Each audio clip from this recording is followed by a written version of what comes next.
Hey, welcome back. This is Travis Schulert again. I want to show some people what I did with a cargo trailer here. I turned it into a camper, cargo trailer conversion, or I like to look at it more like a bug out trailer, although it's been used consistently as a camper for the last 3 years or so. So, shore power. I have a 30 amp plug there reducing down to like a 20 amp cord. It is a dual axle 2200 pound V-nose Mirage trailer. I picked it up practically new for about $4 grand 3 years ago.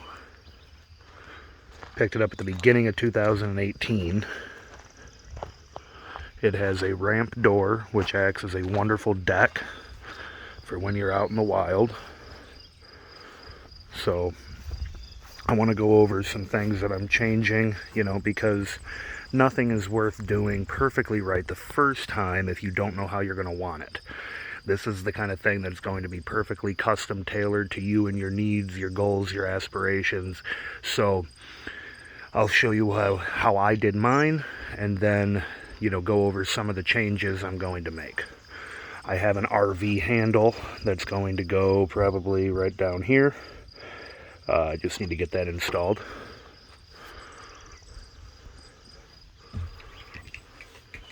So now I'm entering the trailer. That's the V-nose there. This is the whole power system. So shore power coming in, going over to the converter and charger. That takes care of the batteries when I'm plugged in either to a generator or a shore power. I've actually never stayed at a campground, so the only time it's truly plugged into shore power is when I have it plugged into an extension cord at my house. These are 6-volt lead acid batteries. Yes, I know it's terribly dangerous. I'm going to breathe in chemicals. Okay, well, whatever. Do some research on it before you start freaking out about it. This here is a 30 amp solar charger. That cord right there runs to a plug that plugs into the back of my truck.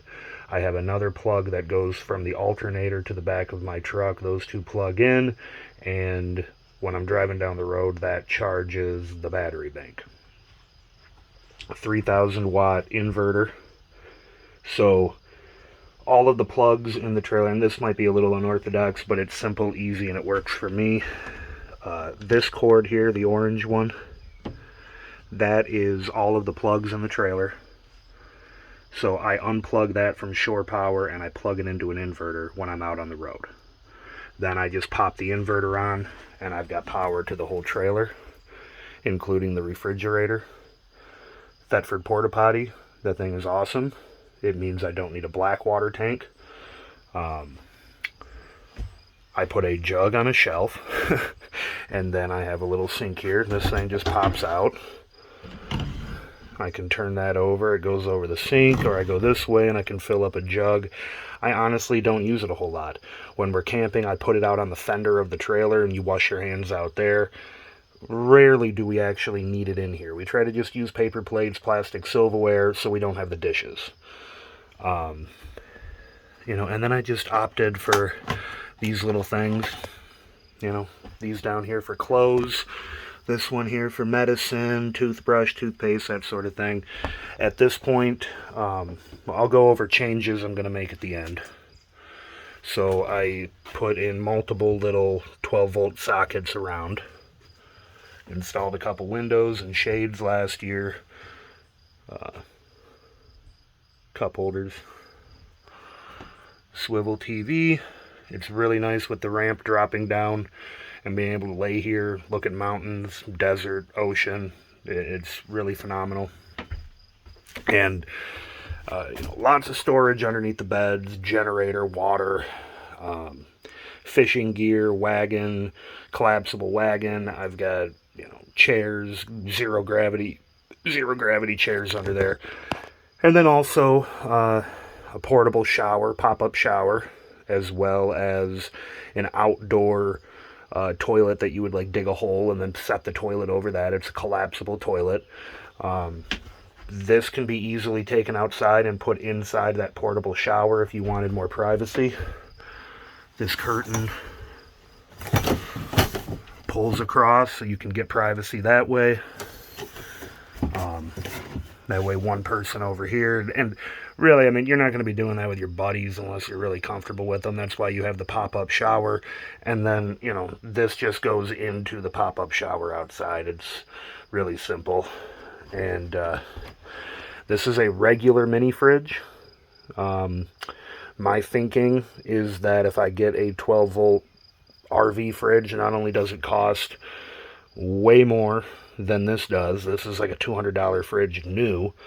Good luck replacing it on the fly. Good luck getting a part for it on the fly. This uses a little bit more power, but that's okay. If I'm sitting out in the desert, I can literally just plug in. I can just start up my truck and idle it for 15-20 minutes and cool the fridge back down, top off the batteries a little bit. Not top them off, but recharge them a bit. And I did have a 3-burner stove up here that was way too many. Gone down to just one. Simple, little clips that hold the things closed, hold the cabinets closed. I just made these cabinets out of 1x material, and I believe this is birch plywood. Again, simple. This is packed full of random necessities and things I may never need, but I tried to put in every redundancy possible. Fire extinguisher, and I need to add another fire extinguisher back by both sides of the cabin back here. My thinking was if I got to run in the trailer and put out a fire, then I've got one, up on the wall there. But now I'm thinking if a fire starts up at the front by the battery bank, I'm going to need one back here to clear a path to get out. So all of this is basically, when I bought it, it was an empty shell in here, and it had 1/2-inch plywood on the walls. The manufacturer did not recommend taking that off. They said to make sure you leave the paneling up that was in here, because it adds rigidity to the whole structure, and the torque screws they used were going to snap off, almost every one of them, instead of back out, because they were torqued down to a specific poundage. And I tested that on 2 screws. The first 2 screws just immediately snapped off when I tried to back them out. So I left that up, then put a 1/2 inch of polyiso over top of that. Now I have an inch gap between the outside exterior skin, which is vented and has airflow. Then I have, that inch gap to the plywood, then insulation, and then this 1/4 inch Luan over top of it. I did the same thing up top, 1/4 inch Luan. I did a whitewash on the ceiling, a whitewash stain. So these dome lights are switchable. So if you pop up in the middle of the night, quickly, you've got a light if you need it. These ones here, these puck lights, run off of dimmer switches over by the door. So you can get some nice mood lighting if you want to. And there's a dimmer switch for the 4 up there, and then the 4 back here on a separate switch. And that plywood sheeting behind it made it really nice to just be able to fasten anything anywhere that I want it. Rather than studs, I can just put hooks where I want them. I can put a first aid kit or a fire extinguisher exactly where I want it. So let's go over things that I want to change now. This all gets boxed out and a countertop. I may have to move this over up a little bit. Again, can be moved anywhere because I have slack on it. I have the ability to just move it how I want to. Build a little countertop here and a cabinet to encase all this and hide it and make it look nice. Build some sort of a chase up to hide this. I'll probably build a little countertop across the V that comes out 18 inches or so. I want it open underneath as much as possible because I have 2 dogs that go on the trips with us, so they need room for their pillows and everything. Over here I want a multi-leveled shoe and boot rack next to the door. As you can see, I've just got like sandals sitting there. Real quick, this is the vacuum that goes back inside when I'm done using it, but levelers and chocks I keep in here. I have extra levelers if I need them under the bed. Countertops need to be changed out. This was scrap wood I had left over. I threw a very quick stain on it and threw it in. I didn't want to take a bunch of time because I didn't know how this was going to play out, if I was going to like the location of it and the layout or want to change it completely. I don't want to do that at this point. I like where it's at. So now I'm going to pop this top off. These things are going to come out, and I'll install actual drawers that slide out and lock closed on their own, and a nice heavy-duty butcher block countertop, and I'll probably do a probably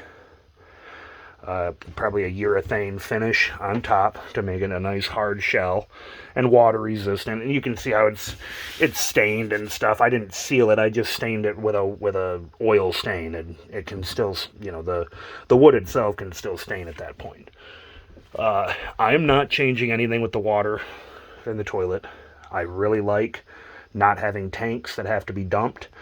I can walk into any rest area, truck stop. I've walked into typical fucking gas stations carrying the bottom of this, and as long as I just walk through and look like I have a purpose, nobody questions me. Never been questioned once. I can dump it anywhere in the country. This just gets filled up over probably daily when we're traveling, because we're filling up our water bottles with it and the dog bowl and everything. But I have 10 gallons of water under the bed, and I've got gas prop, like gas springs, pistons that are going to go on each side of the beds, and that will lift the beds up. That'll lift them up for me, make it nice and easy. I just got to install it. The rugs hold on to a lot of the dirt, and I can just shake them out. For the rest of it, a broom is nice. I do want to upgrade to a wall-mounted, always charging and topping off handheld vacuum, Dust Devil, whatever. Basically this thing, but a less expensive version, because that's for the house and it gets used daily. So I think that's about it. The RV handle on the back is definitely something I want. I've got some spice racks and little shelving that are going to go in. I want to do another one of these cabinets down on this end here. Stretch that down, and that'll add a little bit more storage. I wanted a couple more cup holders in here because you never know where you're going to end up relaxing. The heater is just enough, this Olympian heater. And yeah, so we've taken this across the country multiple times. I had a engine blow on me the first day we got to the Keys with it, and that turned into a bigger nightmare than you can imagine. That's for another day to talk about that. But overall, very happy with it. And it's great to have it. It's lightweight, easily pulled by my 1500. And I'm going to be doing this for a long time into the future.